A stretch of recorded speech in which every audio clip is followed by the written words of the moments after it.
Assalamualaikum warahmatullahi wabarakatuh dan salam sejahtera. Yang berbahagia Profesor Dr. Rosalina Abdul Salam, Dekan Fakulti Sains dan Teknologi USIM. Yang berusaha Profesor Madya Dr. Sakinah Ali Piche, Ketua Program Sains Komputer, Keselamatan dan Jaminan Maklumat. Yang berusaha Dr. Syahrir Nizam Omar, Penasihat Seminar Keselamatan dan Jaminan Maklumat 2020.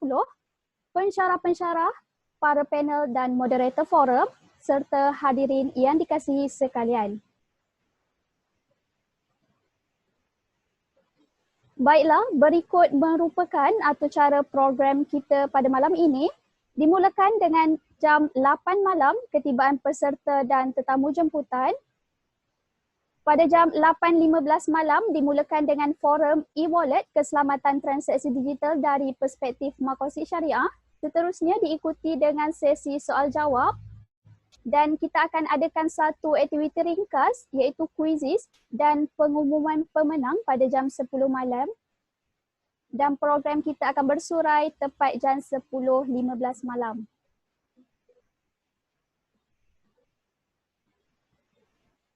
Dan sebelum kita memulakan forum pada malam ini, perhatian kepada mana-mana peserta yang mempunyai sebarang persoalan sepanjang program kita berlangsung. Sila nyatakan persoalan tersebut di ruangan Q&A yang terdapat di skrin anda sekarang. Sebelum kita memulakan forum, terimalah serangkap pantun daripada saya. Pergi ke Tesco membeli ikan, guna e-dompet, tunai tak keluar. Ekonomi Malaysia harap dipulihkan. Belanjawan 2021 jadi penawar. Baiklah, tanpa membuang masa, saya dengan ini menyerahkan program kepada saudara Hazi Afham Rasul, mahasiswa tahun 2 Program Sains Komputer, Keselamatan dan Jaminan Maklumat selaku moderator untuk mengetuai bacaan doa dan seterusnya memulakan forum kita pada malam ini. Dipersilakan Hazi. Assalamualaikum warahmatullahi wabarakatuh. Terima kasih pengurusi majlis. Kita memulakan majlis kita pada malam ini dengan Ummul Furqan Al-Fatihah.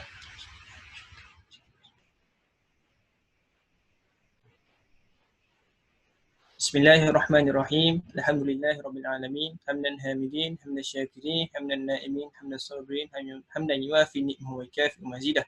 Ya Rabbana lakal hamdu kama yanbaghi li jalali wajhikal karim wa azimi sultanik.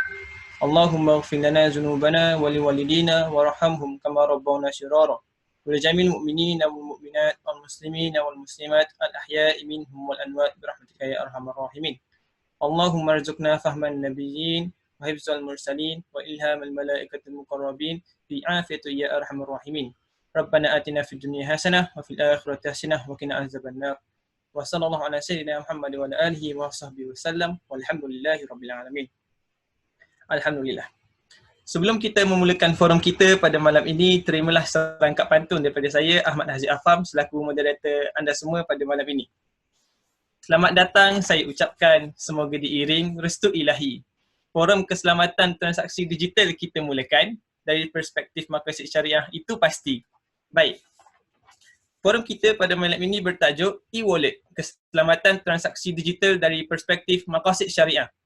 Jadi e-wallet yang seperti kita sedia maklum bahawa e-wallet adalah sesuatu yang tidak asing lagi dalam kehidupan kita. Data kami menunjukkan bahawa 90% masyarakat Malaysia telah menggunakan e-wallet itu. Dan 3 syarikat utama dalam e-wallet dalam negara adalah Touch 'n Go, Boost dan GrabPay. Namun begitu, kita sebagai masyarakat umum seharusnya mempunyai pelbagai persoalan yang berkaitan dengan e-wallet ini. Meskipun e-wallet ini telah diperkenalkan sejak Jun 2019.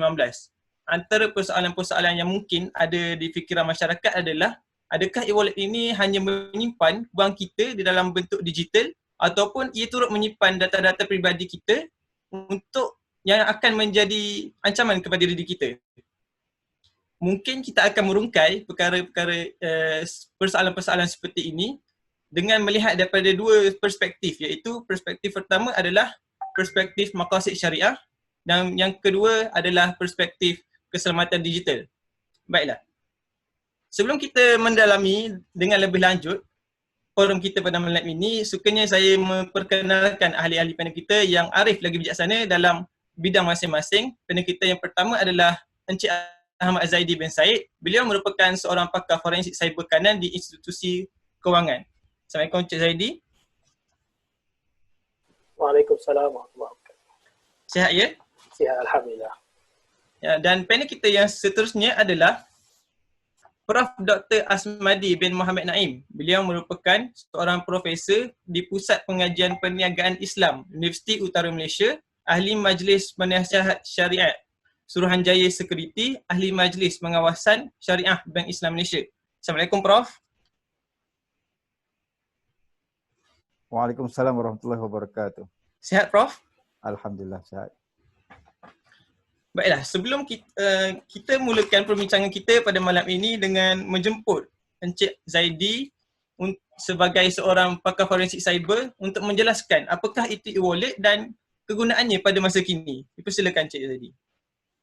Bismillahirrahmanirrahim. Assalamualaikum warahmatullahi wabarakatuh. Okey, untuk saya mulakan yang pertama sekali, apakah itu e-wallet ataupun dikenali sebagai dompet digital? Ianya seperti kita menggunakan dompet fizikal, iaitu dengan menyimpan wang, kad debit, kad kredit dan juga maklumat bank account kita. Tapi ianya dalam satu aplikasi. So untuk lebih terperinci, ianya bertujuan untuk menggantikan dompet fizikal supaya kita tak perlu membawa wang atau dompet ke mana-mana. Seingat saya, antara e-wallet yang terawal yang telah digunakan daripada tahun 2003. Maafkan saya Encik Zaidi, tapi suara Encik Zaidi kurang jelas. Kurang jelas ya? Okey. Boleh dengar ke? Jelas. Okey. Antara e-wallet yang terawal digunakan sehingga kini adalah PayPal. Itu seingat saya pada tahun 2003 saya telah menggunakan PayPal. Di Malaysia terdapat sekurang-kurangnya 48 penyedia perkhidmatan e-wallet, iaitu antaranya Boost, GrabPay, Touch 'n Go, PayPal, Alipay, BigPay dan MAE dan banyak lagi. Untuk kelebihan e-wallet, pertama sekali ia mengurangkan jumlah penggunaan wang tunai ataupun wang tunai yang kita bawa dalam dompet kita. Lepas tu kita tak perlu untuk waktu panjang menggunakan wang di mesin ATM. Transaksi lebih pantas, boleh menyimpan wang rekod perbelanjaan dan kita tak perlu menyimpan resit dan banyak lagi. Namun gitu, terdapat sedikit kekurangan pada e-wallet, iaitu jika tidak ada internet ataupun internet kurang laju, kita akan mengalami masalah menggunakan e-wallet. Selain itu, risiko penipuan juga agak tinggi sama seperti penggunaan perbankan internet. Saya akan terangkan kemudian. Selain itu, terlalu banyak sangat e-wallet di pasaran sampai kita tak tahu nak pilih mana satu. Sebab kebanyakan vendor atau peniaga hanya menerima sesetengah e-wallet tertentu. Baiklah. Terima kasih Encik Zaidi, pembukaan forum yang baik. Jadi saya boleh simpulkan yang bahawa e-wallet ini adalah bertujuan untuk memudahkan urusan-urusan harian kita. Betul Encik Zaidi? Ya, betul sekali. Baiklah. Seterusnya, Prof. Asmadi, kita sebagai umat Islam menginginkan sesuatu yang terbaik buat diri kita, dan sesuatu yang terbaik itu menurut Al-Quran dan Sunnah haruslah mengelakkan daripada perkara-perkara syubhah dan haram. Jadi, apakah pandangan Islam terhadap e-wallet, dan mungkin ada panduan-panduan yang boleh masyarakat ikuti dalam memilih medium-medium urus niaga? Seperti yang kita tahu, medium urus niaga dalam talian ini tidak mempunyai akad jual beli. Mohon pencerahan daripada Prof. Bismillahirrahmanirrahim. Alhamdulillah. Wassalatu wassalamu ala Rasulillah wa ala alihi wa sahbihi wa man tabi'ah wa wala. Assalamualaikum warahmatullahi wabarakatuh.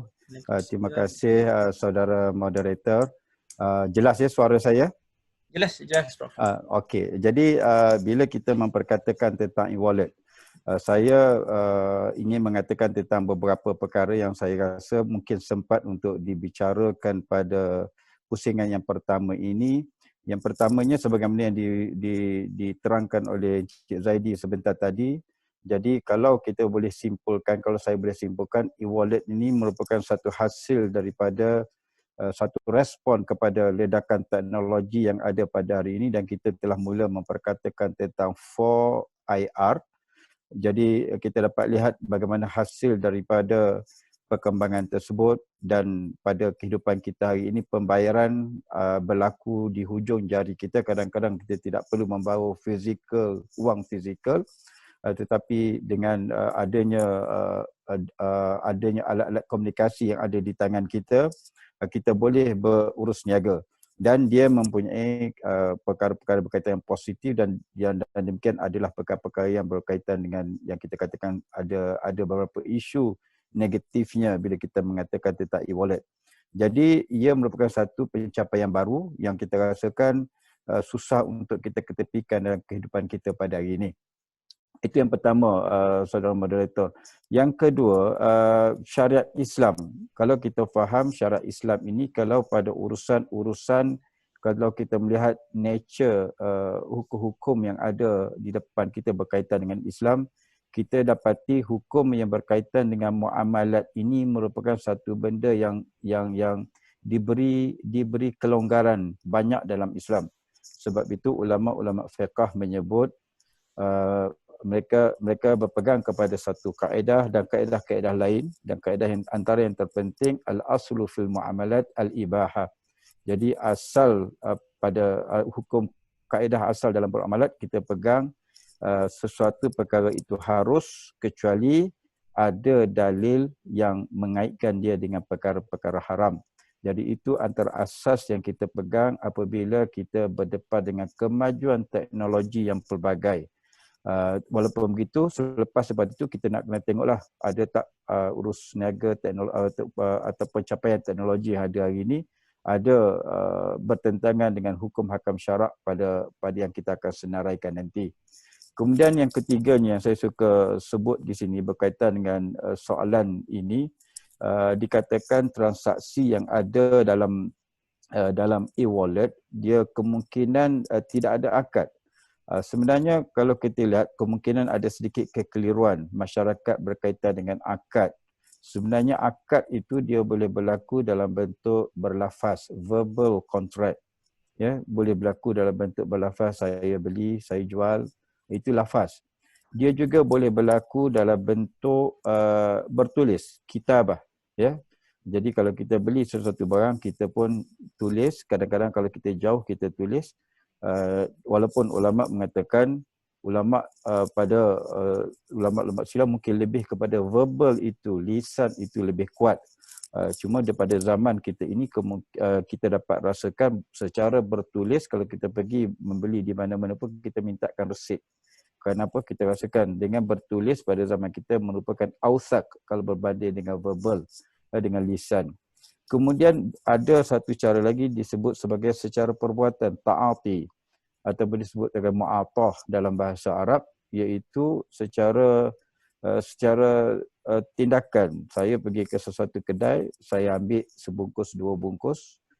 Jadi saya pergi ke kaunter dan saya bayar berapa kak. Jadi kakak tu pun kata RM10. Saya bagi duit RM10 dan saya pun ambil. Jadi itu disebut sebagai satu urus niaga yang kita katakan sebagai secara mu'atah ataupun ta'ati di situ, serah menyerah, itu pun sebenarnya sudah dikira sebagai akad. Dan demikian juga boleh berlaku secara isyarat. Bagi orang tak boleh bercakap dan sebagainya, dia boleh membuat isyarat.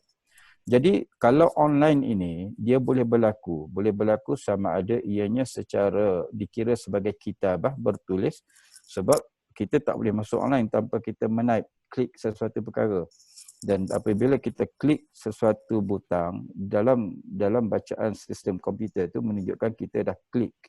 Jadi dia sebenarnya tercatat di dalam rekod urus niaga tersebut adanya klik daripada saya. Dan apabila saya nak masuk, saya terpaksa masukkan password. Password itulah yang kita katakan sebagai pengenalan diri saya, Asmadi Muhammad Naim.